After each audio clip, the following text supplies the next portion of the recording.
C'est un grand privilège pour moi d'être ici avec vous. Un grand privilège. Même si je dois dire que je me sens un peu comme dans cette histoire que j'ai entendue sur John Wesley. Il avait prêché dans tout le pays et tandis qu'il méditait la parole de Dieu sur son cheval, il a réalisé que durant les 3 derniers jours, personne ne l'avait persécuté. Personne ne l'avait poursuivi, personne ne l'avait maudit, personne n'avait essayé de lui jeter des pierres. Alors il est descendu de son cheval et s'est mis à prier en disant « Seigneur, suis-je devenu un homme charnel? Mon message est-il devenu si mondain que plus personne ne me persécute ?» Et tandis qu'il était en train de prier, un fermier qui le haïssait l'a vu prier. Il a pris une brique et la lui a jetée, lui a presque cassé le nez. Et Wesley a loué Dieu en disant « Merci Seigneur, car maintenant je sais que tu as confirmé ta faveur à mon égard. » Donc quand vous vous levez et que les gens applaudissent, ça fait un peu peur. On doit réaliser que la chrétienté ne sera jamais l'ami de ce monde. La chrétienté brandit la seule arme de salut à ce monde. Ils ne seront jamais amis. La foi chrétienne ne passera jamais, tandis que les hommes et le monde passeront. Ce soir, tandis que je regarde cette assemblée, je réalise que je manque d'aide et d'espoir. Il y a tant de besoins ici ce soir, que même si 1000 sermons étaient prêchés, je supposerais qu'avec le pouvoir de l'homme, ce ne serait pas assez pour enseigner à toutes les personnes ici ce soir. C'est la raison pour laquelle un prédicateur, lorsqu'il prêche, est placé sous la miséricorde de Dieu. Chaque fois que vous vous placez devant un groupe de personnes pour enseigner, vous êtes comme Ézéchiel, placé devant une vallée d'ossements desséchés. Et vous savez que personne ne vivra, à moins que l'Esprit de Dieu agisse dans le cœur des hommes. Donc ce soir, que vais-je faire? Eh bien, je vais faire ce que j'ai l'habitude de faire lorsque je n'ai qu'une occasion de prêcher à un groupe de personnes. Je vais prêcher l'Évangile. Je vais mettre à votre disposition l'Évangile de Jésus-Christ. Et beaucoup diront, mais pourquoi? On sait déjà tout ça. Non, vous ne savez pas. Vous connaissez des formules comme les 4 lois spirituelles, vous connaissez les 5 choses que Dieu veut que vous sachiez. Vous savez comment conduire les gens à prendre une décision pour Christ et comment confirmer leur salut, même si Dieu est à des années-lumière de ce que vous faites. Mais vous n'en savez probablement pas tant sur l'Évangile. Le plus grand besoin aujourd'hui dans nos assemblées, c'est d'apprendre l'Évangile de Jésus-Christ. Parce qu'en sondant simplement les prédications et les techniques d'évangélisation, les méthodes pour la croissance des églises et tout ce que je peux voir, je ne peux en arriver qu'à une seule conclusion. On ne connaît pas l'Évangile de Jésus-Christ. Regardez ce qu'on a fait. On va vers un homme et on lui dit ceci. Sais-tu que tu es un pécheur? Et s'il dit oui, alors on va à l'autre question. Voudrais-tu aller au paradis? Et s'il dit oui, on va à la prochaine question. Veux-tu prier et demander à Jésus-Christ de venir dans ton cœur? S'il dit oui, et fait cette prière, on lui demande s'il a été sincère. Et s'il dit oui, on le déclare né de nouveau. Ça, ce n'est pas l'évangile de Jésus-Christ. Et cette méthode d'évangélisation a fait plus de dégâts dans ce pays que n'importe quelle autre hérésie introduite par n'importe quel culte rassemblé. Des millions de personnes dans ce pays dont les vies n'ont jamais été changées se pensent nées de nouveau parce qu'on a tellement réduit l'évangile de Jésus-Christ que ça ne veut plus rien dire de plus aujourd'hui qu'une simple décision qui ne prendra que 5 minutes de votre temps. Arrêtons-nous dessus pour un moment. Sais-tu que tu es un pécheur? Si la personne dit oui, qu'est-ce que cela veut dire? Absolument rien. La question n'est pas « Sais-tu que tu es un pécheur ?» La question est la suivante. Depuis que tu as entendu l'évangile qui t'a été prêché, Dieu a-t-il travaillé dans ton cœur au point que le péché que tu aimais hier, tu l'as en horreur aujourd'hui? C'est la question. La question n'est pas veux-tu aller au ciel? Tout le monde veut y aller. Ils ne veulent juste pas que Dieu y soit lorsqu'ils y arriveront. C'est autour de cela que les théories politiques tournent. C'est pour cela qu'on a des élections. Tout le monde veut un endroit agréable dans lequel vivre. Donc la question n'est pas veux-tu aller au ciel? La question c'est, depuis que l'évangile t'a été prêché, est-ce que Dieu, le Dieu Tout-Puissant, a fait une œuvre surnaturelle, si puissante, que le Dieu que tu haïssais autrefois, que tu ignorais, tu l'aimes désormais, tu l'estimes digne de toutes choses? Et ensuite, voudrais-tu faire une prière et demander à Jésus-Christ de venir dans ton cœur? Vous aurez du mal à trouver un tel exemple dans le Nouveau Testament. Vous direz non, mais la parole dit, reçois-le dans ton cœur. Pensez-vous vraiment que lorsque la Bible dit de recevoir Jésus dans son cœur, cela veut dire qu'il faut murmurer quelques statuts évangéliques? Quand la Bible dit de recevoir Christ, c'est au travers de la repentance et de la foi. Ça ne fait pas de Dieu une espèce d'accessoire dans votre vie. Ça fait plutôt de lui la substance véritable de toute votre vie. Christ n'est pas juste quelque chose dans votre vie qui la rend meilleure. Christ est votre vie. Christ est votre vie. Jésus n'est pas venu. On ne dit pas dans le livre de Marc que le temps est arrivé, le royaume de Dieu s'est approché. Et maintenant, qui voudrait prier et demander à Jésus de venir dans son cœur? Il a plutôt dit, répentez-vous et croyez à l'Évangile. Et n'oubliez pas, dans tous les enseignements de l'Ancien et du Nouveau Testament, la repentance est la preuve par les fruits, la preuve par la façon dont la personne vit. La plupart des gens se pensent sauvés parce qu'ils ont confiance en la sincérité de la décision qu'ils ont prise de suivre Christ. Non pas dans l'œuvre de Dieu ni dans sa puissance de salut. Es-tu sauvé? Oui. Comment tu le sais? Eh bien, il y a 3 ans, j'ai fait une prière pour demander à Jésus de venir dans mon cœur. Vraiment. Et combien d'autres ont fait cela? La preuve du salut, la preuve de la repentance, la preuve de la foi, c'est un changement, une vie qui change. Comment sais-tu que tu t'es repenti à salut il y a quelques années? Parce que tu continues de te repentir aujourd'hui. Comment sais-tu que tu as cru au salut il y a quelques années? Parce que tu continues d'y croire aujourd'hui. Comment sais-tu que Dieu a eu une rencontre avec toi des années en arrière? Parce qu'il continue d'avoir une rencontre avec toi au travers de la sanctification. Il n'a pas seulement changé ta vie, il continue de la changer.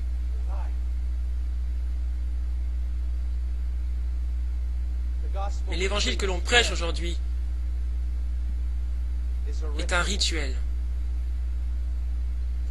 Oui, certaines personnes sont sauvées, mais pas grâce à nos prédications, plutôt en dépit de nos prédications. Dieu continue d'œuvrer, même si nous ne connaissons pas l'évangile. Dieu continue d'œuvrer, même si nous ne connaissons pas l'évangile. Allons dans le livre de Romains, chapitre 3, à partir du verset 23. Car tous ont péché et sont privés de la gloire de Dieu, et ils sont gratuitement justifiés par sa grâce, par le moyen de la rédemption qui est en Jésus-Christ.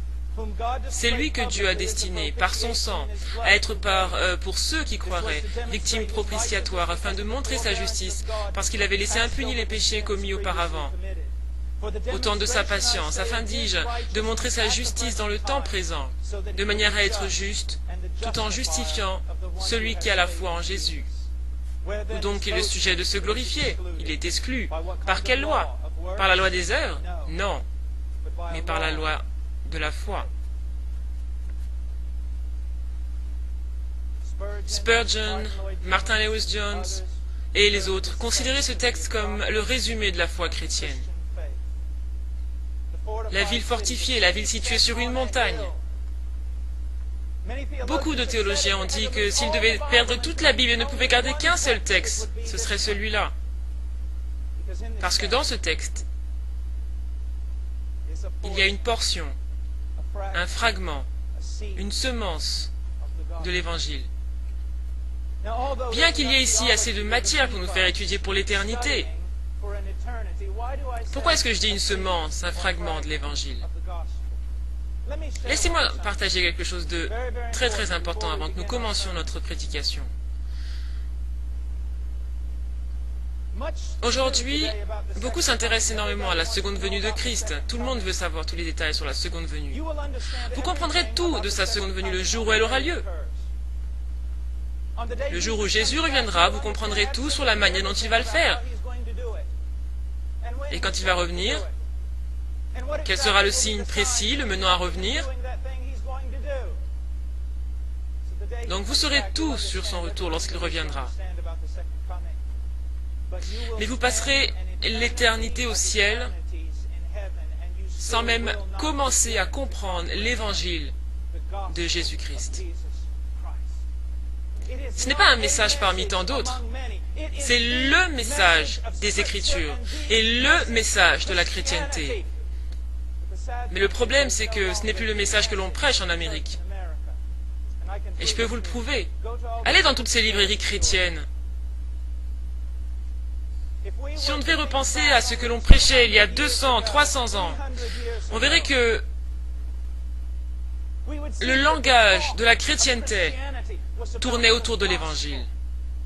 Les livres qui étaient écrits par les Spurgeon, les Puritains, les Edwards, traitaient de ce qu'est l'Évangile. Comment comprendre l'Évangile? Comment enseigner l'Évangile? Qu'est-ce que la véritable conversion? Comment savoir qu'une personne est réellement née de nouveau? Mais allez dans vos librairies chrétiennes aujourd'hui, essayez de trouver un livre parlant de ces choses. Vous ne trouverez rien. C'est juste rempli de formules, comment ceci, les 5 étapes de cela. Il y a beaucoup à faire aujourd'hui pour ce qui concerne le disciple-là, et je crois que nous devons enseigner ce que c'est que d'être disciple. Mais j'entends beaucoup de gens dire, on a tant de personnes qui viennent par la porte d'entrée de nos assemblées. Mais dès qu'elles arrivent, elles repartent par la porte arrière. Et la raison pour laquelle elles repartent, c'est qu'on ne leur a pas enseigné le disciple-là. Ceci n'est pas vrai. La raison pour laquelle elles ne restent pas, c'est qu'elles ne sont jamais nées de nouveau. On a obtenu de ces personnes qu'elles prennent une décision. On a obtenu d'elles qu'elles lèvent leurs mains, mais leurs vies n'ont jamais changé. Devons-nous enseigner ce que c'est que d'être disciple? Oui, nous le devons. Mais quand Dieu sauve un homme, ce qu'il a commencé en lui, il l'achève. Pourquoi y a-t-il si peu de puissance aujourd'hui? Parce qu'on ne connaît pas l'Évangile, on ne s'intéresse pas aux véritables conversions. Parce qu'on ne priorise pas les choses importantes. On a remplacé tout cela. Le souci principal aujourd'hui, c'est le bon usage des médias dans les cultes. La meilleure façon de chanter selon les humeurs. Le prédicateur qui flash, qui nous dit tout ce qu'on veut entendre pour qu'on puisse avoir notre meilleure vie maintenant, parce que de toute façon, c'est ce qu'on veut réellement. Plus que Dieu. Il n'y a pas de puissance parce que l'évangile est parti. Si vous ramenez le véritable évangile, vous verrez la puissance de Dieu se manifester dans la vie des hommes, des femmes et des enfants. Le simple évangile.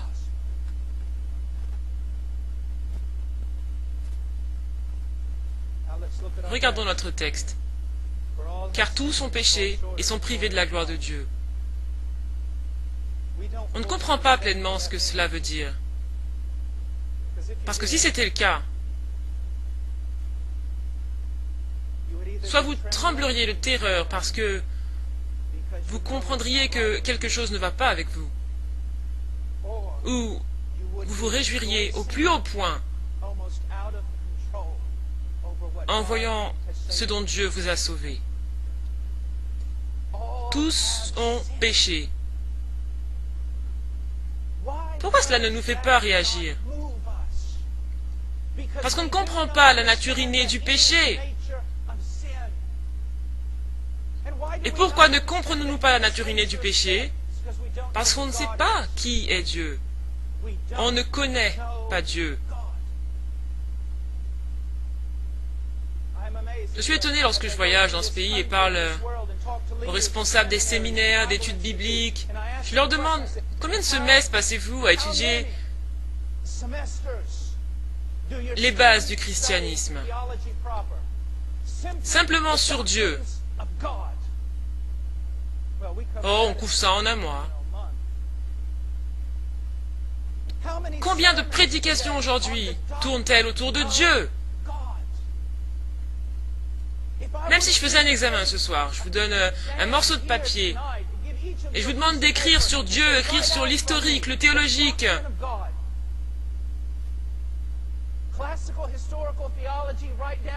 Écrivez pour moi une liste des caractéristiques et attributs de Dieu et donnez-moi une explication biblique de Dieu.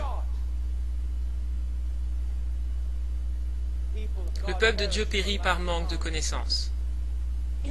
Dans tout ce qu'on a, dans tous ces livres, dans toutes ces librairies, dans toutes ces vidéos, dans toutes ces conférences, est-ce que quelqu'un parle simplement de Dieu? De qui il est?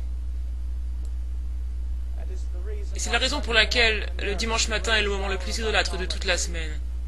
Pourquoi? Parce que la plupart de ceux qui adorent Dieu adorent un Dieu qu'ils ne connaissent pas.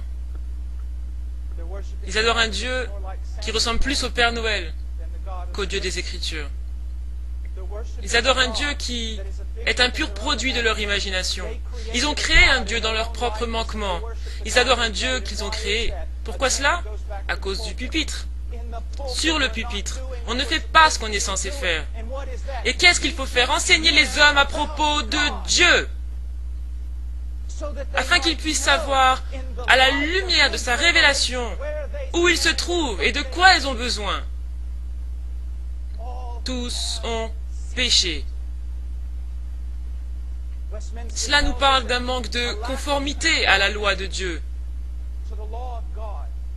Une déviation de la loi de Dieu, de sa volonté. Un détour face au caractère manifeste de Dieu.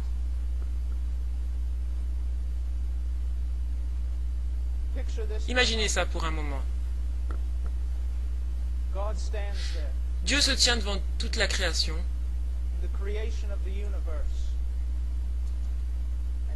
et il dit, étoiles, placez-vous à l'endroit que j'ai délimité pour vous. Et toutes les étoiles de la création se prosternent et disent Amen. Planètes, mettez-vous dans les cercles que j'ai tracés pour vous et restez-y jusqu'à ce que je vous donne un autre ordre. Bougez exactement comme je vous l'ai commandé et elles se prosternent en adoration. Et il dit aux montagnes de s'élever et aux vallées de disparaître.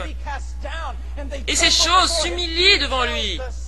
Il dit à la mer de venir de tel point à un autre, sans dépasser, et la mer obéit. Mais il regarde l'homme, il te regarde, il dit viens, et tu dis non.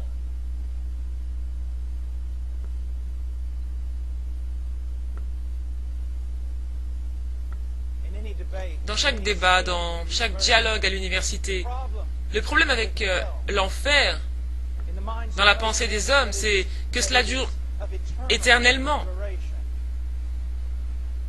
Comment une punition peut-elle durer pour toujours? Comment une punition infinie peut-elle être mise sur l'homme?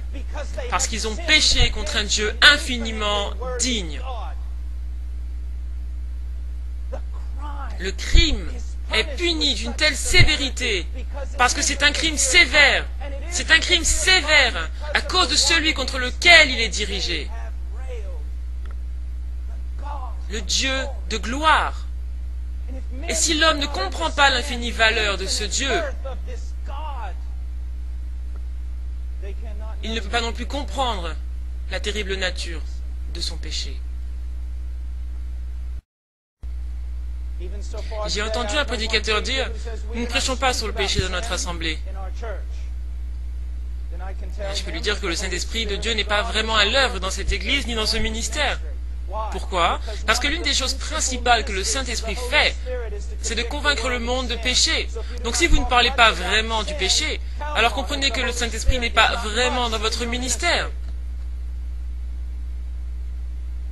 Mais qu'est-ce que ça veut dire, dire péché? Ça veut rien dire.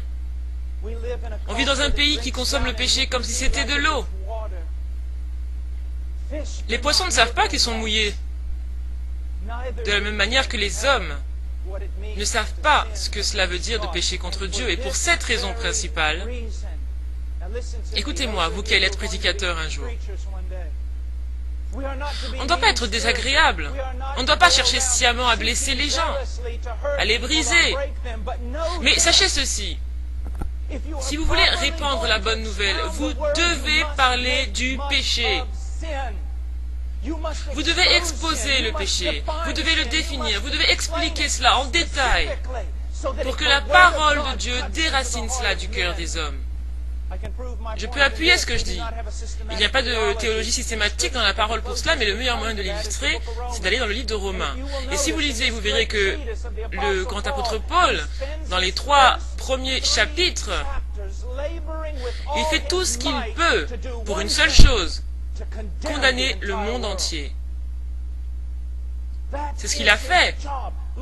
Et regardez avec moi au chapitre 3, verset 19. Or nous savons que tout ce que dit la loi, elle le dit à ceux qui sont sous la loi, afin que toute bouche soit fermée et que le monde soit reconnu coupable devant Dieu, le monde entier. Les hommes doivent entendre des prédications qui parlent de la réalité de ces problèmes, qui ne sont pas compris et qu'ils ne peuvent pas contourner.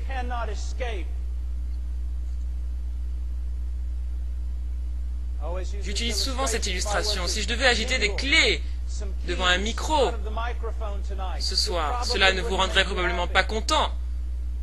Cela ne vous remplirait pas de joie. Et pourquoi? Parce que vous n'êtes pas enfermé dans un donjon pour être exécuté. Mais si vous étiez enfermé dans un donjon sachant qu'une sentence de mort plane au-dessus de votre tête, alors le son de clé apporterait de la joie à votre cœur. Je vous soumets le fait que les hommes ne peuvent pas apprécier l'Évangile à cause de la façon dont nous le prêchons.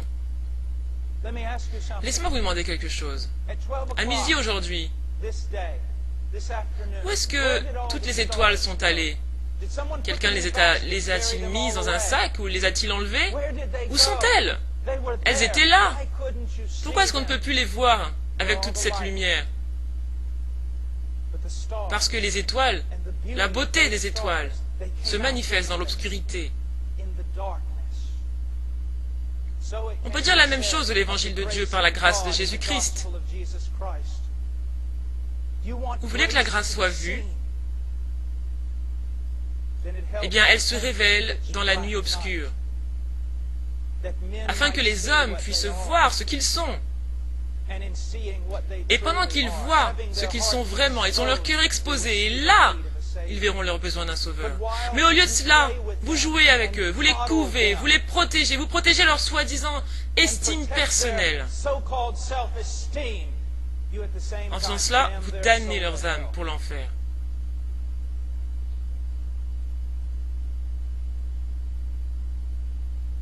Parce que tous sont péchés et sont privés de la gloire de Dieu.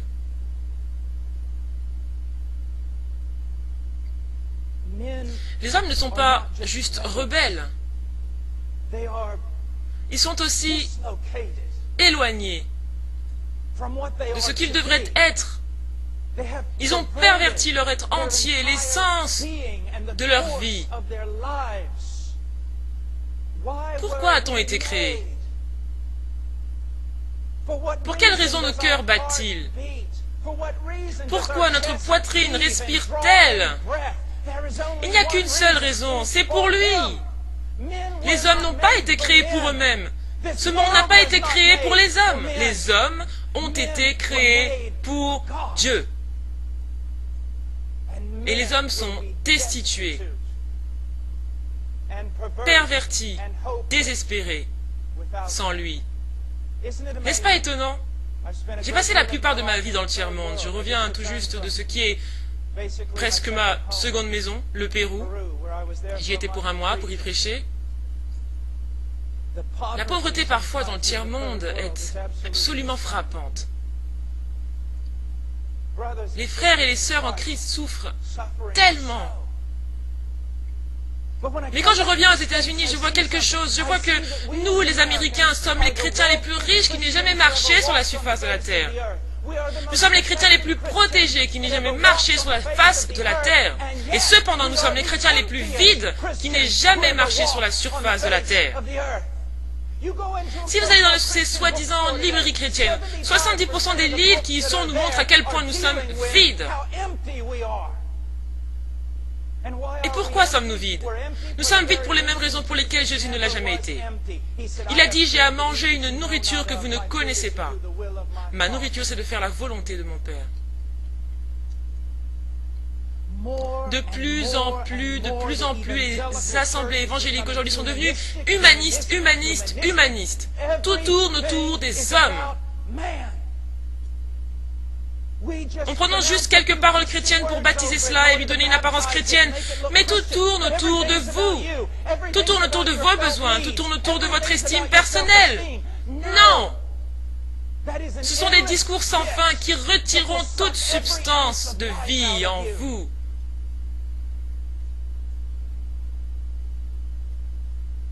Vous n'avez pas besoin d'estime de soi. Vous avez besoin de la connaissance de Dieu. En fait, en dehors de Christ, vous ne devriez pas avoir d'estime personnelle.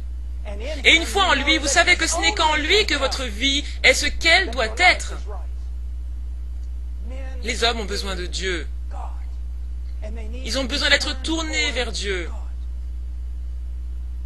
Et ce n'est que là que leurs vies seront changées. Tout tourne autour de Christ. Votre cœur bat pour lui. Le souffle vous a été donné pour lui. La force vous a été donnée pour lui. Un esprit vous a été donné pour lui. Tout ce que vous avez reçu, vous l'avez reçu pour lui. Et ce n'est qu'en vivant pour lui que vous allez trouver votre but.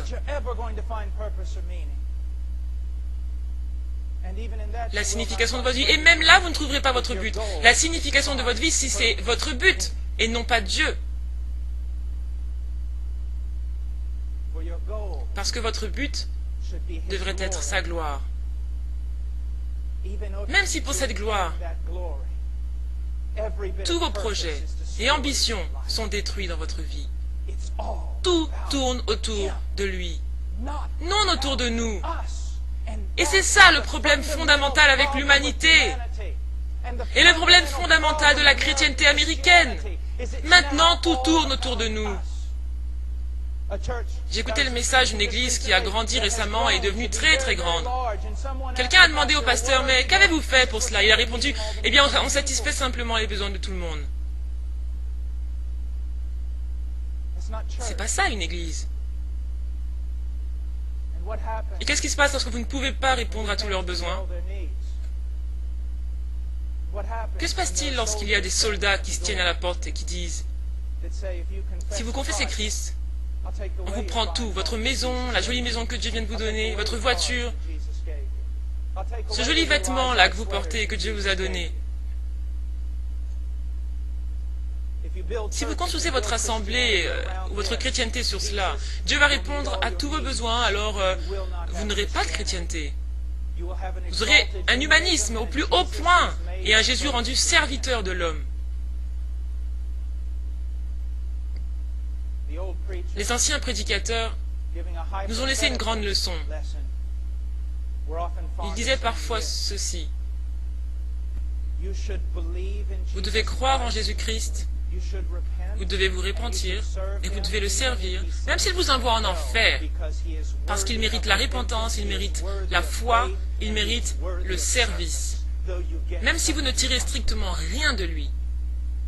Vous comprenez ce type de chrétienté? Quand tout tourne autour de lui et non autour de l'homme, car tous ont péché et sont privés de la gloire de Dieu. Maintenant, en parlant des vrais croyants, il dit étant justifiés. Qu'est-ce que cela veut dire, être justifié? Est-ce que ça veut dire qu'à la minute où la personne place sa foi en Jésus-Christ, elle devient juste? Non, parce que si c'était le cas, cette personne ne pécherait plus du tout. La justification, être justifié, c'est un terme légal. Cela veut dire qu'au moment où une personne place sa foi en Jésus-Christ, Dieu déclare cette personne juste vis-à-vis de lui. Sur un plan légal. C'est une déclaration légale venant du trône de Dieu. Ce pécheur est justifié. Il est légalement juste avec moi. Comment sommes-nous justifiés? C'est la question majeure au travers des âges. Par un don, par sa grâce. Je veux que vous regardiez quelque chose ici. Il dit étant justifié comme un don. Le même mot grec est utilisé dans un autre texte où il dit du Messie qu'ils l'ont haï sans cause. Jésus a-t-il un jour donné une raison aux hommes de le haïr? Non. Ils l'ont haï, bien qu'il n'ait aucune raison du tout de le faire. C'est la même chose qui est dite ici. Dieu a déclaré l'homme juste devant lui, sans cause. Le pécheur n'a jamais donné à Dieu de raison de le justifier ou de le déclarer juste. En fait, la seule chose qu'un pécheur puisse motiver un Dieu saint à faire, c'est de le condamner. Mais Dieu a fait quelque chose de grand, afin que le pécheur puisse être réconcilié avec lui, en dépit de toutes ses infractions, en dépit de tous ses péchés, de tous ses crimes contre la déité de Dieu. Il a justifié l'homme, bien que l'homme ne lui ait jamais donné de raison de le faire. Si un journaliste devait interviewer 3 personnes venant des 3 majeures religions, ici ce soir, et qu'il demandait à un juif orthodoxe, « Si vous mourrez maintenant, où allez-vous » Il répondrait sûrement, « J'irai au ciel. » Et pourquoi cela? Parce que j'aime la loi de Dieu. Je suis un serviteur de Dieu. Je suis un homme juste. Et le journaliste demanderait aux musulmans, « Et si vous mourrez, où allez-vous » Il dirait, « J'irai au paradis. » Pourquoi? Parce que j'aime le Coran. Je fais les prières. Je fais des aumônes aux pauvres. Je suis un homme juste. Enfin, il demanderait aux chrétiens, le vrai chrétien, « Si vous mourrez maintenant, où allez-vous » Il dirait, « Au ciel. » Et alors, quelle est la raison de l'espoir qui est en vous? Et le chrétien dirait, « Je suis dans l'iniquité depuis que ma mère m'a enfanté. J'ai enfreint tous les commandements de Dieu. Et je mérite la pleine étendue de sa juste colère contre moi. » Et le reporter s'arrêterait et dirait, « Mais monsieur, je ne comprends pas. Les 2 autres, oui, je comprends plus ou moins. Ce sont des hommes justes par leur propre vertu, leur mérite. Ils pensent qu'ils iront au ciel à cause des bonnes œuvres qu'ils ont faites. Mais monsieur, je n'arrive pas à vous saisir. Vous êtes une énigme. Vous me dites que vous irez au ciel, alors que vous méritez l'opposé. Mais sur quoi basez-vous votre espérance alors? » Et ce chrétien répondrait, « Je mets ma confiance dans les vertus et les mérites d'un autre, Jésus-Christ, mon Seigneur. » Déclaré juste devant Dieu, bien qu'on ne lui ait donné aucune raison de le faire. Aucune raison de faire quoi que ce soit, si ce n'est de nous condamner. Quelquefois dans mon ministère, ça n'arrive plus souvent maintenant, mais merci Seigneur. Mais on dirait que à chaque fois que je me lève pour prêcher lors de réunions, une personne se met à chanter un chant qui pose la question « Oh Dieu, qu'as-tu vu en moi pour me sauver ?» Et je me sens comme un enfant à l'école qui lève la main derrière en disant « Mais désignez-moi, je le dirai. » Qu'est-ce que Dieu a vu en toi? Il a vu un objet de colère. Il a vu quelqu'un qui a brisé toutes les lois qu'il avait établies. Quelqu'un qui vivait une vie déréglée, pervertie. C'est ce qu'il a vu. Pourquoi t'a-t-il sauvé? Pour 2 raisons. Dieu est amour.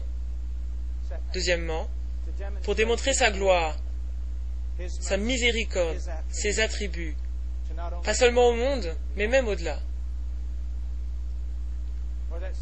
Il y a une chanson très populaire qui disait quelques années en arrière, « Dieu n'a jamais baissé les bras avec moi, mais c'est parce qu'il n'a jamais mis aucun espoir en toi depuis le début. » Dieu n'a jamais baissé les bras en ce qui te concerne. Mais qui vous a enseigné ces choses? Il n'a jamais baissé les bras parce qu'il n'a jamais eu aucun espoir en vous. Il a mis ses espoirs en ses propres promesses, ses propres espérances, sa propre alliance. Il a mis son espoir là où l'espoir se trouve, dans sa personne, dans ses décrets et ses œuvres. Donc il a justifié les hommes. Et il l'a fait comme un don, par sa grâce, sa faveur imméritée. C'est cela qui conduit les hommes de Dieu. C'est cela qui conduit les femmes de Dieu. La grâce, la grâce, la grâce. La faveur imméritée de Dieu au travers du sacrifice infiniment grand de son Fils Jésus-Christ.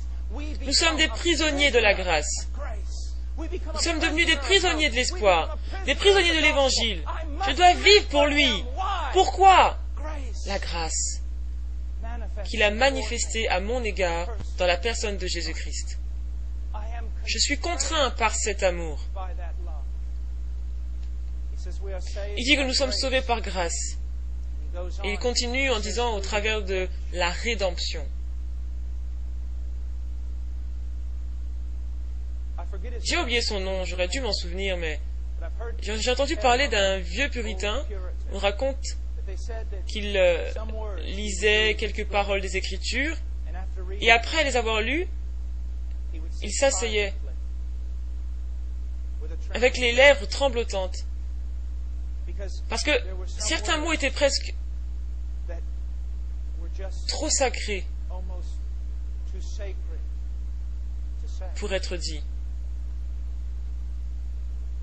Si on devait suivre ce mode de pensée, je dirais que rédemption fait partie de ces mots-là. Mais c'est devenu tellement commun. Je me souviens de la première fois que j'ai traversé les montagnes indiennes avec de vieux missionnaires, et je me demandais comment ils pouvaient dormir au milieu de cette beauté que l'on pouvait voir au travers des vitres. Et quelques années plus tard, j'étais celui qui emmenait un groupe de jeunes hommes dans ces montagnes indiennes. Et j'ai réalisé que j'avais fait la même chose, j'ai dormi. Certaines choses sont si spectaculaires. Elles ne changent pas en caractère, en valeur, mais nos cœurs deviennent froids. Et les choses deviennent des lieux communs. Au point qu'on peut penser au mot rédemption sans aucune émotion.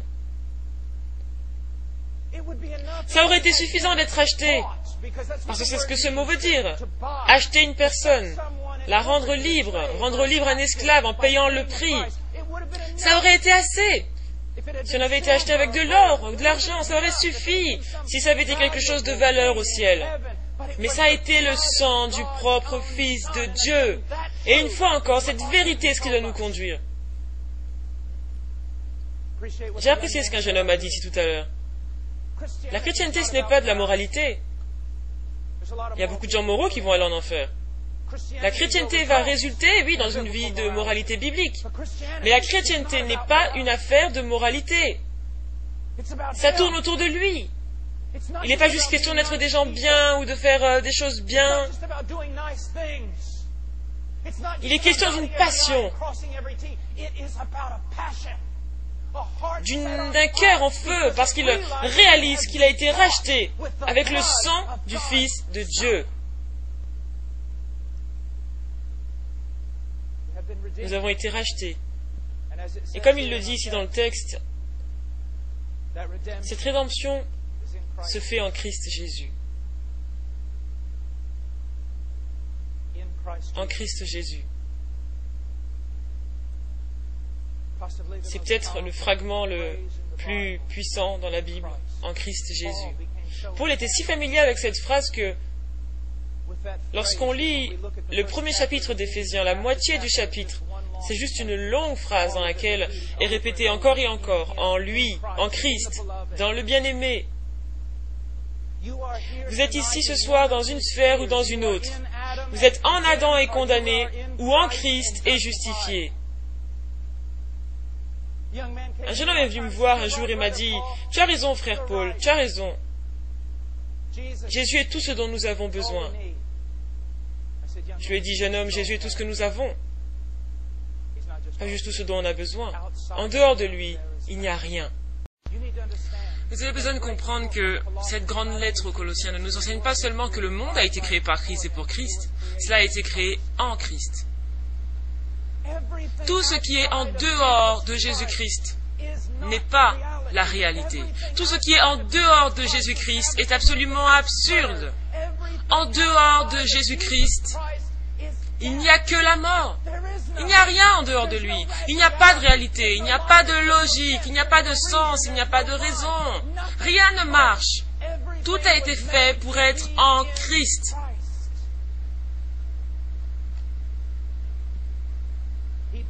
Les gens ici ce soir ont tant de problèmes. Vous direz peut-être que j'ai des problèmes dans mon mariage, des problèmes dans mes finances, j'ai des problèmes ici et là. Votre plus grand problème, c'est d'arriver à capituler devant cette vérité. La soumission totale à la personne et à la volonté de Jésus-Christ, pour la gloire de Jésus-Christ.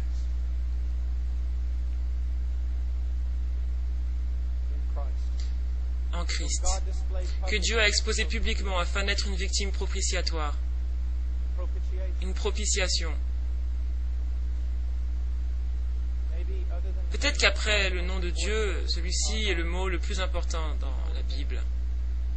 Vous savez ce que cela veut dire? Propitiation. Dieu a exposé son Fils publiquement. Il y a une raison à ce que le Fils de Dieu ait été crucifié au centre de l'univers religieux, en dehors de la ville la plus religieuse au monde. Pendant qu'il était sur cette croix, au carrefour de cette grande ville, Dieu, au travers de la croix de Jésus-Christ, ne sauve pas seulement les hommes, mais il révèle des choses à propos de lui. Il se fait connaître au monde au travers de cette croix qui était donc nécessaire. Ce mot peut aussi vouloir dire que Dieu a placardé son Fils, a fait une exposition publique de son Fils. On pourrait penser que Dieu aurait pu effacer les péchés secrètement, mais il ne l'a pas fait. Il a exposé son Fils publiquement, pour que tous, pas seulement le monde, mais pour que toute la création puisse voir. Donc il nous est dit que Dieu l'a exposé publiquement comme une propitiation. Qu'est-ce qu'une propitiation? Le mot propicio, on l'utilise même dans l'ancien espagnol, dans l'ancienne version que l'on utilise, on dit propicio a mí, aie compassion de moi. C'est un sacrifice qui permet à Dieu de démontrer sa miséricorde aux gens. On va expliquer cela plus loin, mais d'abord je vais vous parler de quelque chose. Écoutez-moi. Si vous arrivez à saisir juste cette chose que je vais vous enseigner ce soir, cela va vous aider. Cela concerne la croix. C'est la croix. Je vais expliquer la raison de la croix. Ce qu'il y a en dessous. Pourquoi une croix? Pourquoi une mort? Le plus grand problème dans toute la Bible est trouvé dans un texte obscur du livre des Proverbes. Allons-y pour un moment. Proverbe 17, 15. Écoutez. Celui qui justifie le coupable et celui qui condamne le juste sont tous deux en abomination à l'Éternel. Vous me direz, qu'est-ce que cela a à voir avec l'Évangile? Très bien, mettons la première et la dernière partie ensemble. Celui qui justifie le coupable est en abomination à l'Éternel. Tout le monde, spécialement une autorité comme un juge ou un roi, toute personne qui justifie le coupable est en abomination à Dieu. C'est quoi une abomination? C'est probablement le mot le plus dur dans les Écritures. C'est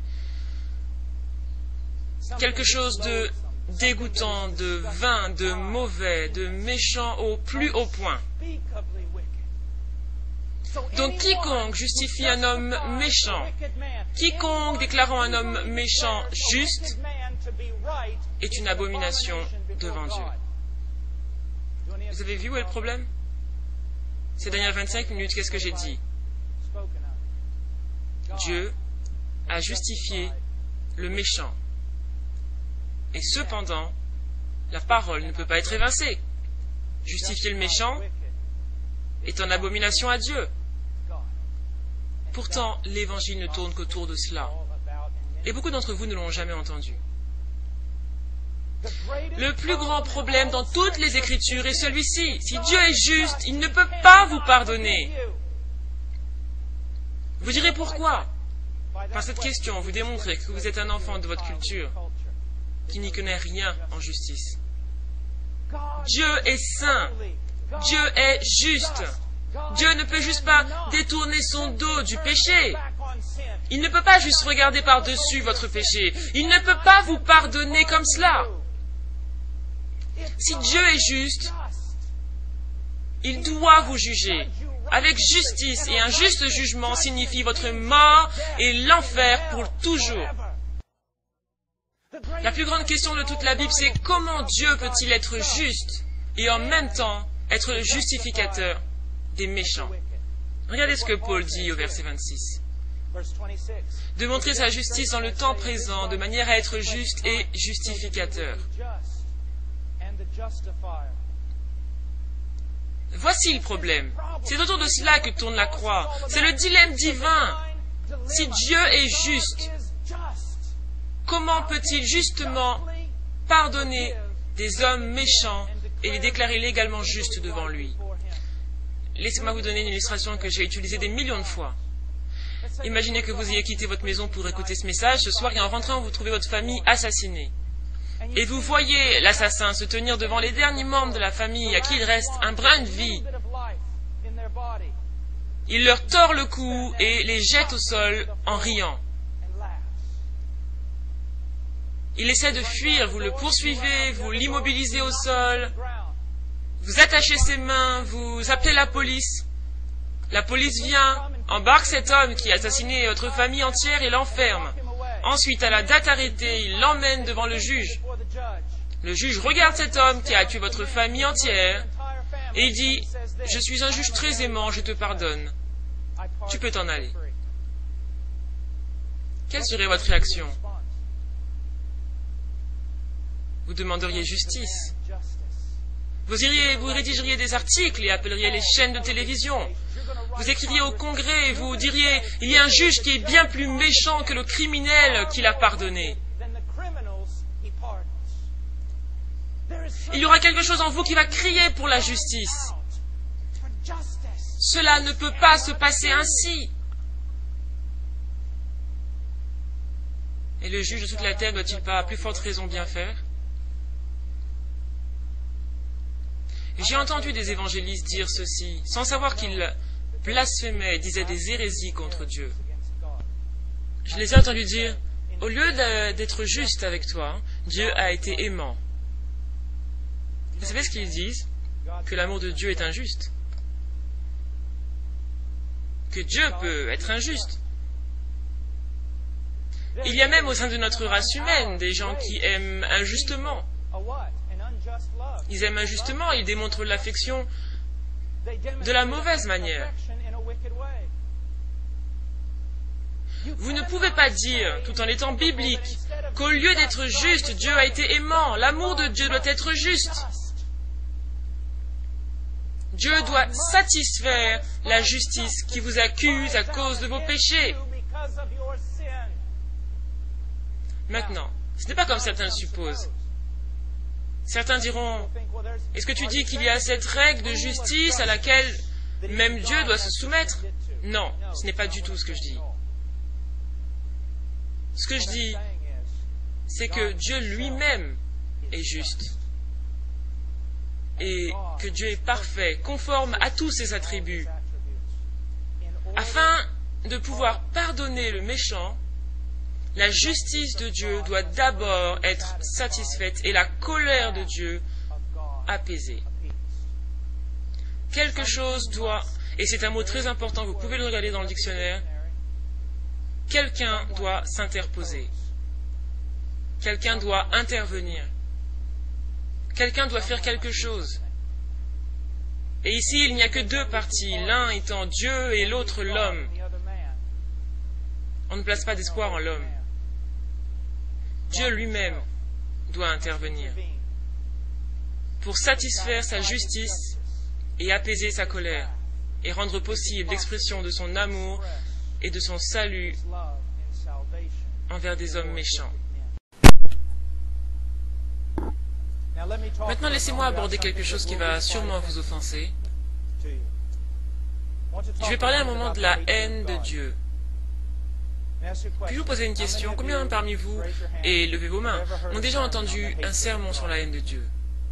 1, 2, 3, 4, 5... Wow, c'est au-dessus de la normale. La haine de Dieu? Mes frères Paul, qu'est-ce que...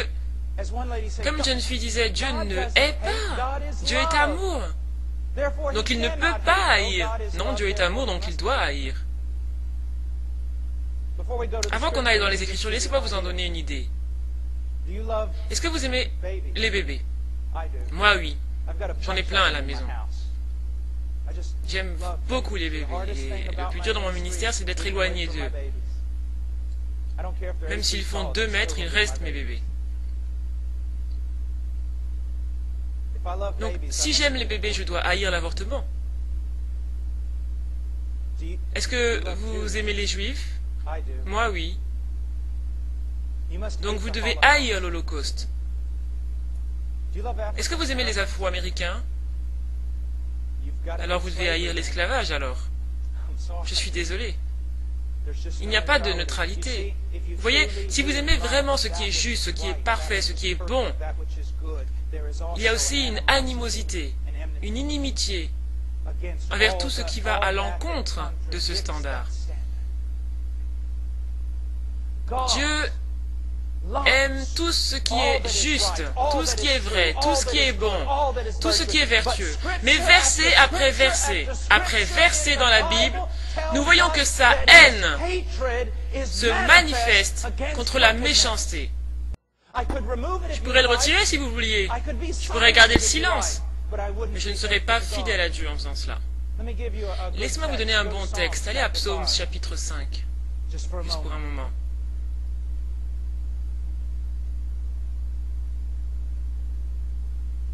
Psaume chapitre 5, verset 5. Les insensés ne subsistent pas devant tes yeux. Tu hais tous ceux qui commettent l'iniquité. Maintenant, vous connaissez cette merveilleuse citation qui dit « Dieu n'aime pas le péché, mais il aime le pécheur ». Eh bien, regardez ce texte. Est-ce que c'est ce qu'il enseigne? Ce n'est pas ce qu'il enseigne. Je suis désolé. Je sais que ça sonne bien comme phrase et que c'est tendance sur des t-shirts chrétiens, mais ce n'est pas ce que la Bible enseigne. Ce passage ne dit pas que la haine de Dieu est manifestée envers les mauvaises œuvres. Il est dit ici qu'elle se manifeste contre ceux qui les pratiquent. Mais ne vous y méprenez pas, la haine de Dieu n'est pas comme la nôtre. Ce n'est pas une haine où tout est centré sur soi, sur l'ego, ce n'est pas une haine égoïste. C'est la réaction d'un Dieu saint contre des hommes qui sont mauvais. À qui est-ce que je fais allusion? À tout homme né fils d'Adam. Vous devez comprendre. Mais qu'est-ce que la colère de Dieu selon vous? Quelque chose d'impersonnel qui sort de l'arrière du trône de Dieu? Non, c'est Dieu. Quand les gens viennent à moi et me disent, frère Paul, Dieu m'a sauvé, je pose cette question. De quoi t'a-t-il sauvé? Eh bien, il m'a sauvé de mes péchés. Non. Il t'a sauvé de lui. Vous connaissez tous ces passages, prépare-toi à rencontrer ton Dieu. Dieu est saint, il ne peut contempler le mal, ses yeux sont trop purs, que la colère de Dieu est révélée contre toute injustice. Si vous et vos péchés vous trouvez devant un Dieu saint, il n'y a qu'une seule réponse, la colère. Mais l'amour de Dieu est tellement grand qu'il est capable de se démontrer, de se montrer à un objet de sa colère. C'est comme si d'une main Dieu retenait sa justice contre ce monde et de l'autre il disait aux hommes, venez, mais un jour ces deux mains vont se joindre. Vous le savez, n'est-ce pas? Laissez-moi vous donner un exemple. Le paradis est ce qu'il est parce que Dieu y est, c'est tout à fait vrai. Mais l'opposé n'est pas vrai. L'enfer est ce qu'il est parce que Dieu n'y est pas. Non, ce n'est pas ce que les Écritures nous enseignent. L'enfer, c'est la colère du Dieu Tout-Puissant. C'est sa parfaite justice révélée envers les hommes à travers l'éternité. Maintenant, quelques-uns d'entre vous seront choqués en rentrant, vous direz, je n'ai jamais entendu une telle chose. Vous direz, il a été mesquin et toutes sortes de choses, mais je peux vous garantir que même si vous lisiez les livres anciens, vous découvriez que c'est ce que les prédicateurs ont toujours dit. Ils ne le disent plus aujourd'hui, parce qu'ils veulent de grandes églises.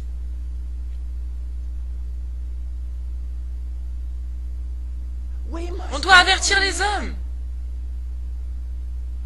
On doit dire aux hommes que chaque jour, Dieu ouvre ses bras à des gens désobéissants, obstinés. Mais en même temps, la colère de Dieu arrive sur le monde. Parce que Dieu est un Dieu saint, juste. N'avez-vous pas lu l'Apocalypse? Je ne vous parle pas juste des anciens enseignements de l'Ancien Testament. La colère de Dieu va s'abattre d'une telle manière que les hommes vont s'écrier, les grands, les chefs de ce monde vont demander aux rochers de tomber sur eux pour les cacher de la colère de l'agneau.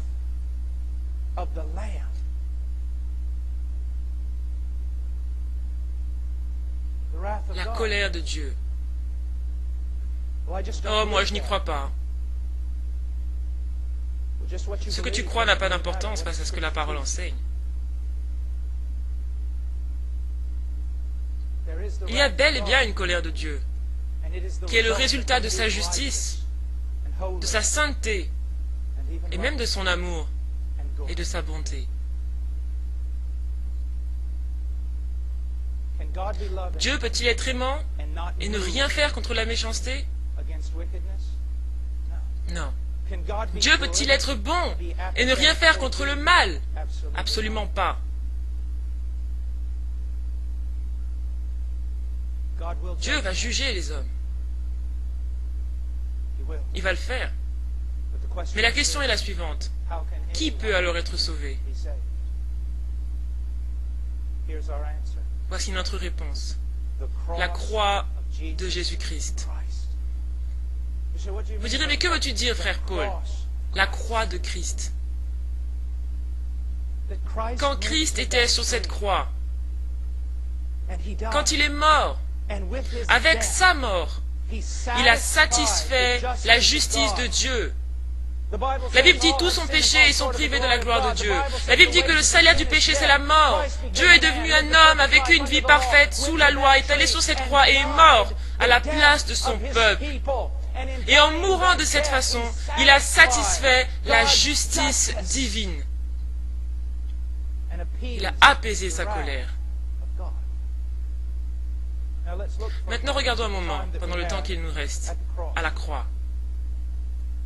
Écoutez, j'étais en train d'enseigner il y a quelques années en arrière dans un séminaire en Europe de l'Est, et avec des Allemands. J'étais très fatigué, j'avais enseigné toute la journée, donc je suis allé dans une bibliothèque, je cherchais un livre à lire, et je suis tombé sur un livre intitulé « La croix de Jésus ». Ce n'était pas le livre de John Stott, c'était un autre auteur. Donc la croix de Christ. Je l'ai pris, j'ai commencé à le lire, et je suis tombé sur un endroit. Voici ce que l'auteur disait. Dieu a regardé du ciel la souffrance qui était infligée à son Fils par les mains des Romains sur cette croix. et a considéré cela comme nous ayant sauvés de nos péchés, rachetés. C'est une hérésie. Est-ce que vous avez vu ce qui cloche? C'est une hérésie. Vous direz, mais que veux-tu dire là? Mes chers amis, si vous êtes sauvés ici ce soir, vous n'êtes pas sauvés parce que les Romains ont frappé Jésus. Vous n'êtes pas sauvés parce qu'ils l'ont cloué à une croix. Si vous êtes sauvés parce que lorsqu'il était sur cette croix, il a porté vos péchés et Dieu le Père a brisé son propre Fils. C'est Dieu qui l'a fait. C'est Dieu qui devait mesurer la punition. C'est Dieu qui avait été offensé. C'est la colère de Dieu qui s'est déversée. C'était la justice de Dieu qui devait se répandre. Quelqu'un, afin de sauver les gens de Dieu, devait s'interposer et souffrir le jugement, la colère, la justice de Dieu. Avez-vous jamais lu dans Ésaïe, chapitre 53, verset 10, « Il a plu à l'Éternel de le briser par la souffrance. Cela a accompli la volonté de Yahweh de briser son Fils unique. » Examinons cela pour un moment. Jésus est sur cette croix. Et sur cette croix, il s'écrie, « Mon Dieu, pourquoi m'as-tu abandonné ?» J'ai entendu un prédicateur, j'ai même entendu plusieurs fois des prédicateurs dire que Dieu ne pouvait regarder son Fils parce qu'il ne supportait plus l'affliction de son Fils. Ce n'est pas ce que Jésus enseigne là. Qu'est-ce qu'il nous enseigne? Mon Dieu, pourquoi m'as-tu abandonné? Il se réfère à ce texte de Psaume 22. Je veux que vous y alliez rapidement avec moi. On ne va pas lire tout le texte, mais au moins une partie. Donc, Psaume 22, verset 1. Mon Dieu, pourquoi m'as-tu abandonné? Et t'éloignes-tu sans me secourir, sans écouter mes plaintes? Mon Dieu, je crie le jour et tu ne me réponds pas, la nuit et je n'ai point de repos. Voici la complainte du Messie tandis qu'il est sur cette croix. Pourquoi m'as-tu abandonné? Ensuite, il donne une explication, verset 4. En toi se confiaient nos pères, ils se confiaient et tu les délivrais. Ils criaient à toi, ils étaient sauvés, ils se confiaient en toi, ils n'étaient point confus. Il n'y a jamais eu un temps dans l'histoire de ce peuple d'alliance qu'un homme juste ait crié à toi et que tu ne l'aies délivré. Mais moi, je suis ton fils, le Messie, je n'ai jamais péché. Pourquoi m'as-tu abandonné? Puis il donne la réponse au verset 3. Tu es saint. Verset 6. Et moi je suis un ver. Sur cette croix, vous connaissez tous les petits tracts, n'est-ce pas? Dieu est saint, les hommes ne le sont pas, il y a cette grande division entre les deux. Ne voyez-vous pas que quelqu'un a dû créer un pont? Et pour cela, quelqu'un a dû mourir en dehors de la présence et de la faveur de Dieu.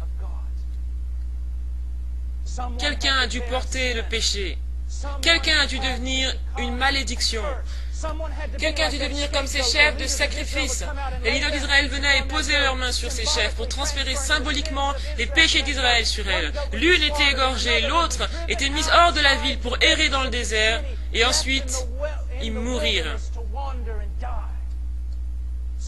De la même manière, Jésus a souffert à l'extérieur de la ville, séparé de Dieu, séparé de sa favorable présence, séparé du peuple de Dieu, afin que ce vide qui séparait Dieu et les hommes soit bouché. Quelqu'un a dû mourir, séparé de la présence favorable de Dieu, séparé parce qu'il a porté les péchés de son peuple et est devenu une malédiction, même aux yeux de son propre Père. Vous n'avez jamais lu Galates chapitre 3? Maudit est quiconque n'observe pas tout ce qui est écrit dans le livre de la loi et ne le met pas en pratique.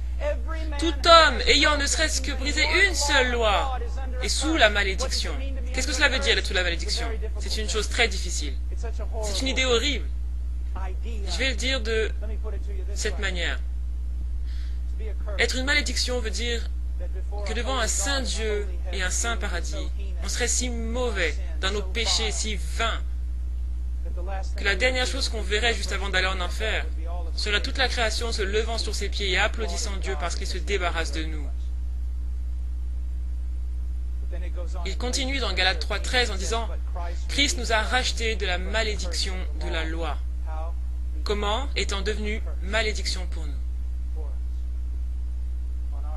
à notre place. La culpabilité, la honte devant un Dieu saint, le sentiment d'être rejeté de sa favorable présence, de mourir sans lui, la séparation.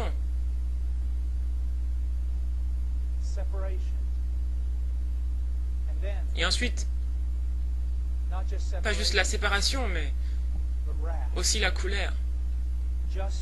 La justice devait se répandre. Il le fallait.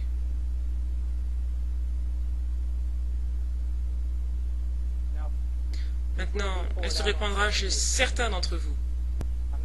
Je ne suis pas un prophète, je n'ai pas accès à votre cœur, mais il serait vraiment insensé et vain de ma part de penser que toutes les personnes qui entendent ma voix, que ce soit ici ou sur Internet ou qu'importe, sont vraiment enfants de Dieu.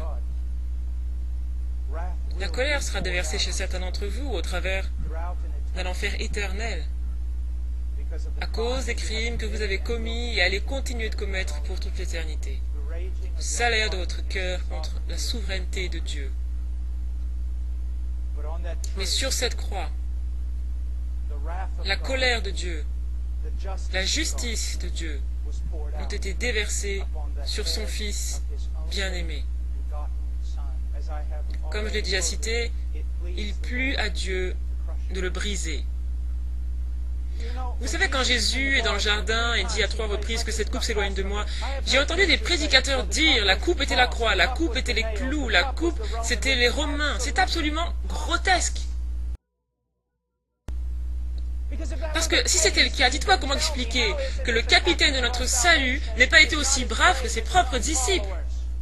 Est-ce qu'il n'est pas avéré qu'après l'ascension de Christ, un nombre incalculable de chrétiens sont morts sur des croix, crucifiés, pas seulement crucifiés, mais crucifiés à l'envers, servant de torches humaines pour éclairer les rues de Rome.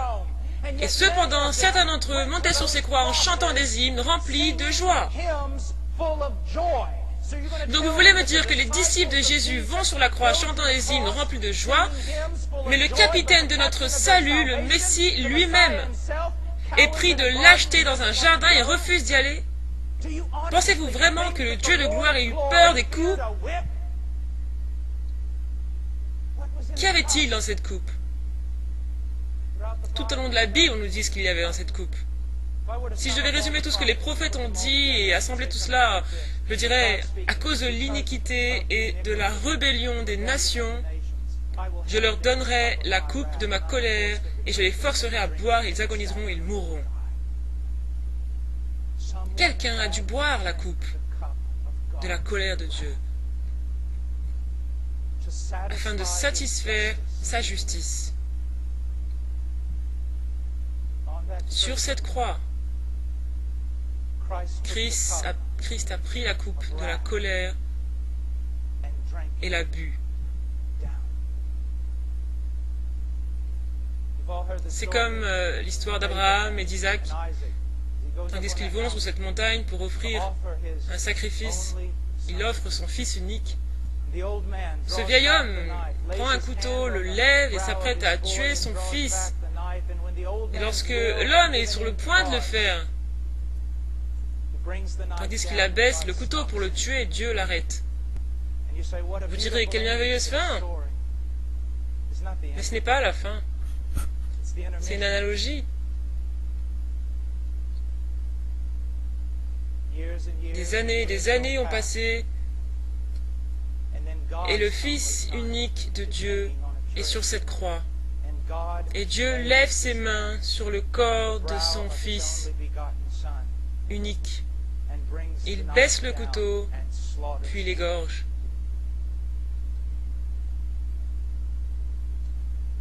Commencez-vous à voir ce dont il est question avec la croix? Si je vous emmenais de nouvelles révélations, vous devriez sortir de la pièce, mais ce ne sont pas de nouvelles révélations, c'est juste le christianisme historique que plus personne ne prêche. Parce qu'on a réduit tout cela à 4 choses, 4 lois spirituelles, ou 5 choses que Dieu veut que vous sachiez. Et c'est pour ça qu'il n'y a plus de puissance. Regardez ce que Dieu a fait. Il a pris sur lui pour effacer nos péchés. Son seul fils unique s'est soumis à lui, s'est réjoui de sa volonté. Il est devenu un homme avec une vie parfaite et allé sur cette croix. Le prix a dû être payé, une mort sous la colère de Dieu pour satisfaire sa justice. Et Jésus-Christ s'est tenu à notre place pour être brisé selon la volonté de son Père.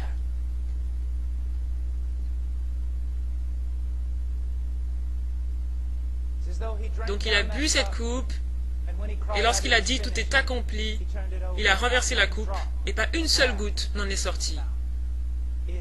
Tout est accompli. Il a tout payé. Il a tout payé. Et ce même Jésus qui est mort n'est pas demeuré dans la mort.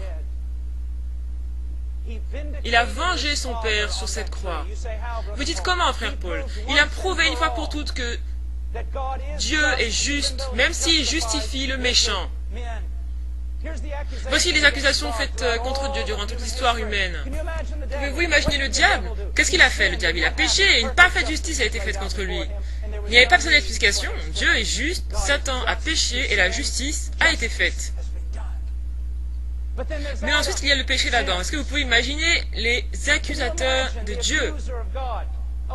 Oh Dieu, mais qu'est-ce que cela veut dire?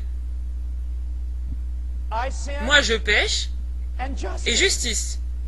Et celui-ci, rempli de saleté, il s'élève contre toi, et tu lui donnes une promesse.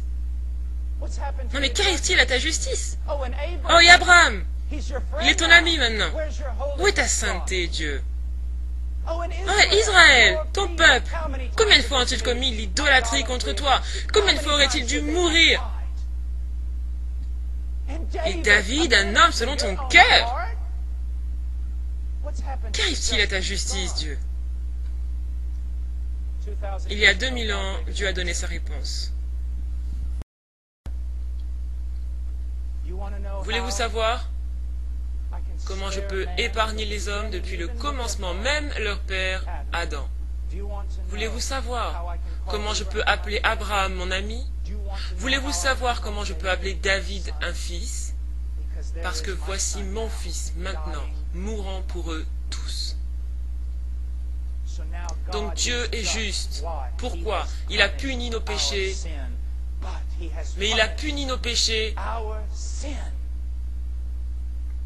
par son Fils unique.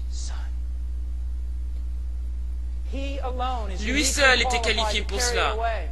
Parce que le sang des taureaux et des moutons n'enlevait pas le péché. Donc un corps a été préparé. Et le Fils de l'homme est né. L'homme Christ Jésus. Adam a péché. Le fils d'Adam devait mourir. Il est devenu le fils d'Adam. Il est mort à la place de son peuple. Il devait être un homme, mais il devait aussi être Dieu. C'est pour ça que la doctrine des témoins de Jéhovah est si aberrante. Parce qu'ils prétendent que Christ n'était rien d'autre qu'un prédicateur que Dieu a envoyé pour faire une œuvre de salut. Non, Dieu est venu pour faire une œuvre de salut. Cela devait être Dieu. Pourquoi ça devait être Dieu? Parce que si ça n'avait pas été Dieu, il n'aurait pas été sauveur. Et s'il est sauveur, il doit être Dieu. Parce que comme Jonas l'a dit, le salut appartient au Seigneur. Cela vient du Seigneur et de personne d'autre. Pourquoi il fallait que ça soit Dieu? Qui, si ce n'est Dieu, peut supporter la colère de Dieu et se relever? Pourquoi il fallait que ce soit Dieu? Il devait donner sa vie. J'ai entendu ces prédicateurs dire Dieu ne pouvait trouver l'ange parfait ou l'homme parfait. Ça n'aurait aucune importance s'il avait pu trouver l'ange ou l'homme parfait. Ça n'aurait toujours pas marché. Dieu est descendu. Dieu est devenu un homme. Dieu, pour toi, il a donné sa vie. Laisse-moi vous poser une petite question. La vie que vous avez, pouvez-vous la donner? Elle n'est même pas à vous pour commencer. Elle ne vous appartient même pas. Votre vie vient de Dieu. Si je donnais ma vie, ce serait comme si je donnais votre voiture. Ce n'est même pas à moi pour commencer. Mais Christ a dit, j'ai l'autorité de donner ma vie, de la reprendre, elle lui appartient. Pourquoi il fallait que ce soit Dieu? Un étudiant s'est levé une fois au milieu de la congrégation. Il a dit, j'ai une question pour vous. Comment ça se fait? Comment ça se fait qu'un homme souffre un petit nombre d'heures sur cette croix et que cela paye pour les péchés d'une multitude de personnes pour l'éternité? Ce n'est pas juste. Comment cela se peut-il? Comment Dieu peut-il accepter cela comme la justice? J'ai dit, jeune homme, merci pour ta question. Si cet homme a pu mourir sur cette croix, souffrir quelques heures et sauver une multitude d'hommes de l'éternité en enfer, c'est parce que cet homme sur la croix valait bien plus que toute cette multitude d'hommes réunis. C'est à cause de sa valeur infinie.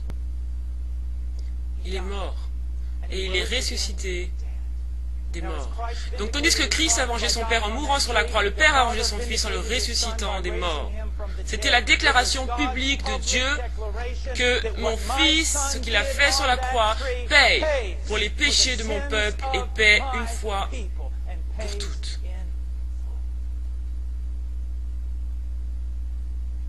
Maintenant, pour finir, je veux aller dans un de mes passages. C'est un passage qui a été utilisé par les pères de l'Église.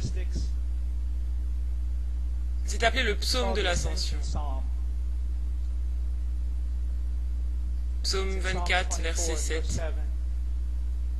Les anciens prédicateurs avaient pour habitude de dire ceci.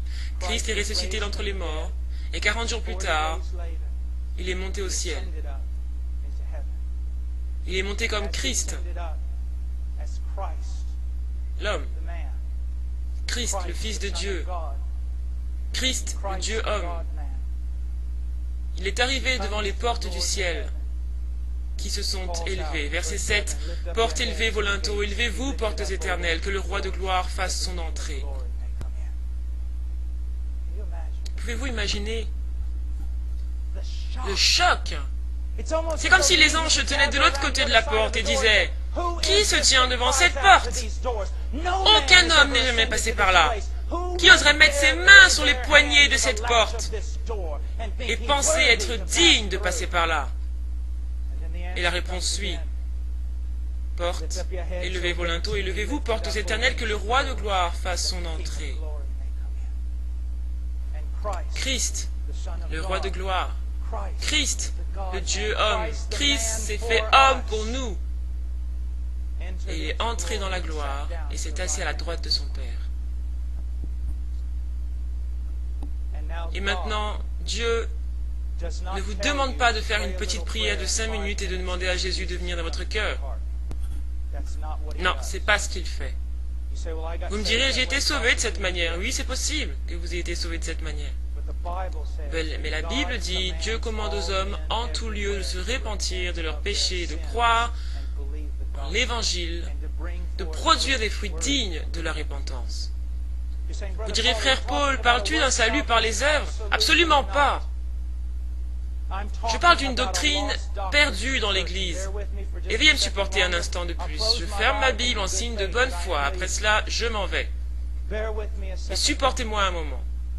S'il y a une doctrine perdue aujourd'hui qui détruit l'évangélisation, c'est la doctrine de la régénération. La régénération n'est pas plus ou moins une décision. Vous n'êtes pas sauvé tout simplement parce que vous avez décidé de quitter la file qui va en enfer pour celle qui va au ciel. Le salut est une œuvre surnaturelle de Dieu. Quand le pouvoir de Dieu est manifesté d'une telle manière que ça équivaut ou dépasse le pouvoir que Dieu a mis dans la création de l'univers. L'univers a été créé ex nihilo, à partir de rien. Mais quand Dieu sauve un homme, il le recrée et le délivre du chaos.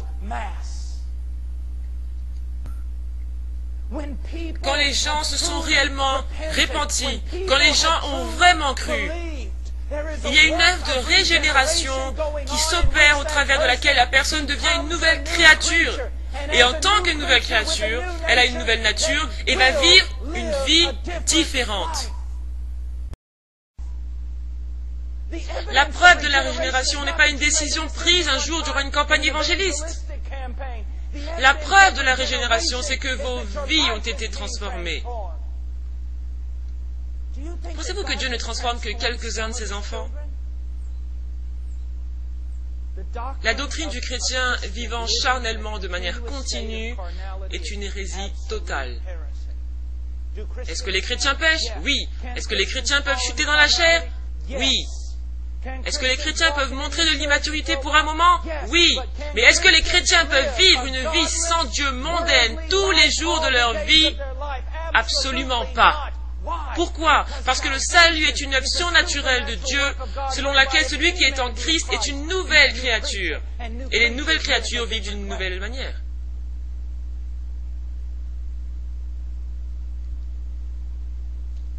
C'est pour ça que les gens qui disent qu'il y a aujourd'hui autant de péchés dans l'Église qu'en dehors de l'Église, qu'il y a autant de divorces, de pornographie, de mensonges, de haine dans l'Église, qu'il y en a à l'extérieur, tout cela c'est un mensonge.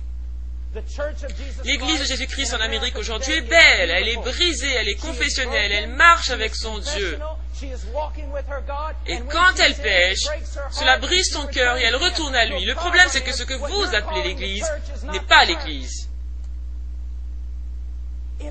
Si l'Église est ce que vous dites, alors toutes les promesses de la Nouvelle Alliance ont échoué. Dieu dit qu'il allait faire une nouvelle alliance et que ces gens seraient son peuple et lui leur Dieu et que la loi de Dieu serait écrite sur leur cœur et qu'il la mettrait en pratique. La preuve de la conversion n'est pas une carte de décision qu'on remplit. C'est une vie transformée. Un ami à moi a appelé un chrétien érudit très renommé dans l'histoire, Dr. Dallimore. Il lui a dit, j'ai une question. Les puritains n'ont pas vraiment pratiqué les invitations à donner sa vie à Jésus de la manière qu'on le fait aujourd'hui, donc comment savaient-ils que les gens étaient sauvés? Et le docteur a répondu ceci, eh bien c'était facile, leur vie avait changé et ils continuaient de venir à l'assemblée. Et nous, comment savons-nous qu'ils sont sauvés? Ils ne viennent pas aux assemblées, leurs vies n'ont pas changé, mais on le sait parce qu'ils ont levé leurs mains.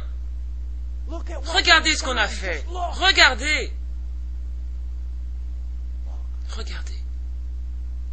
Si vous êtes ici ce soir et que vous vous faites du souci pour votre âme, je ne vous demanderai pas de lever vos mains. Je ne vous demanderai pas de remplir une carte, mais je resterai ici jusqu'à 6 heures du matin s'il le faut pour vous conseiller. Vous voyez, c'est ça le problème. La grande ascension. Les gens viennent à l'avant, ils signent une carte, on leur parle 5 minutes du salut, on les déclare sauvés, et après on se demande pourquoi en dépit des enseignements, ils ne grandissent pas. On a fait la grande ascension, on les fait passer par une espèce de test évangélique, ils ont donné les bonnes réponses aux questions, et on les déclare sauvés. Et après on s'en soucie plus. C'est une erreur. Je vais vous dire ceci. Si vous vous êtes repenti, si vous avez cru en Christ ce soir, si vous avez fait cela, il vous a sauvé. Mais je vous dirai ceci. Si vous avez pris la décision de suivre Christ, vous voyez Christ comme Seigneur ce soir et vous avez mis votre foi en lui, il vous a sauvé. Mais si vous sortez d'ici et que votre vie ne change pas, et que vous ne commencez pas à grandir, et que celui qui a commencé une bonne œuvre en vous ne l'achève pas, cela voudra dire que ce qui est arrivé ce soir n'est pas sincère. Parce que la preuve d'une vraie conversion, c'est un incessant travail de Dieu dans l'âme d'un homme. C'est ça la vieille manière. C'est le christianisme historique. Combien d'entre vous, combien parmi ceux que vous connaissez sont dans ce cas? N'est-ce pas la vérité? Peut-être qu'ils étaient enfants et ont fait une profession de foi quand ils avaient 6 ans, parce que quelqu'un leur a demandé s'ils voulaient aller au ciel et s'ils aimaient Jésus. Bien sûr, ils ont levé leurs mains. Ensuite, à 14-15 ans, ils sont allés dans le monde, ils ont commencé à haïr les choses de Dieu. Et puis vous allez les voir en disant, tu es chrétien, tu dois agir différemment. Vous commettez une erreur en faisant cela. Vous devez les interpeller de cette façon. Tu as fait une profession de foi pour Christ, mais chaque aspect de ta vie à ce moment indique que cette profession de foi en Christ était fausse.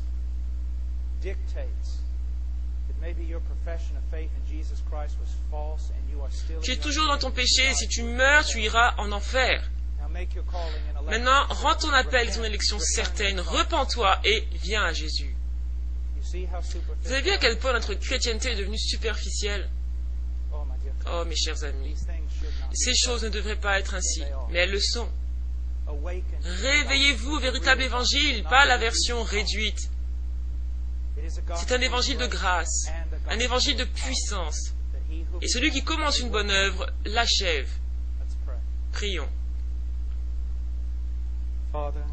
Père, oh Père,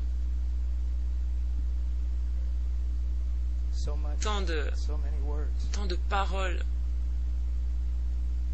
il y a tant à dire, Père.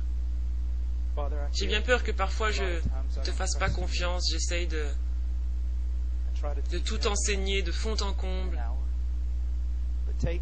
Mais prends cela, Père, et utilise-le dans la vie des hommes, des femmes et des enfants, pour ta gloire et leur bien. Dans son nom, Amen.